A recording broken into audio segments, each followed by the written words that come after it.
Okay, this video will show you how to set up your preferences in your gradebook.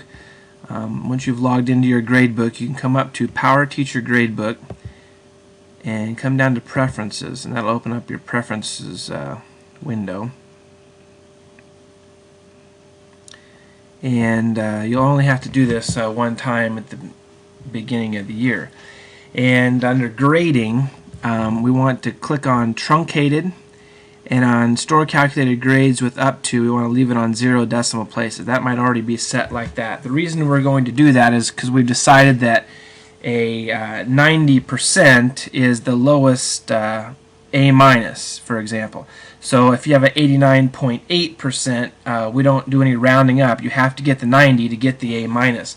So the reason we truncate it with no decimal places behind the decimal is so that people won't really know where their grade breaks down, because if they see that they have an 89.8, we could have a lot of complaining. But if they just know it's an 89, they don't know exactly where how it should be rounded. So we're going to put it truncated in 0 decimal places. Your final grade display, you can click any one of these. Usually I click letter grade and percent. Usually I don't really worry about the points earned, since I don't do it by points anyway.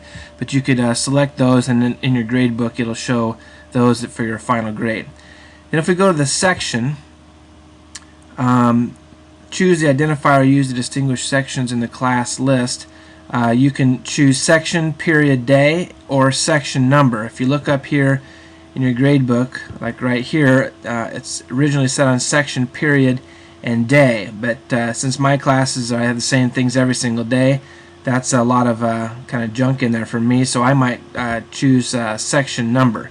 And when I get done here, you'll see that it'll just be by the section number and then the class name. Choose the name used to distinguish sections in the class list. Right now it's set on course name, and so this is the way that the course has been put into the system by the people that run the system. You can also put it do custom display name, which I will choose to do. And if later on in the class info, when you see the class info, there'll be a place where you can put in a custom display name. So I could call this Physics Family 1, and it would show up as Physics Family 1. And if I don't put anything in that box in the class info, it'll end up being just still whatever the course name is. So if I were you, I'd go ahead and choose that, and if you want to keep this exactly the same, then you just wouldn't put anything in the class info box when we get to that.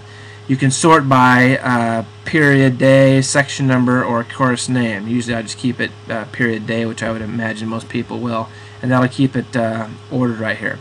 So grading and section preferences, that's how you do that. If I hit OK now, then you'll see that mine switched to, I still haven't put in different names for my in my class info, but I still have my section numbers, and it's ordered by that. Hopefully that'll show you how to do your grade preferences.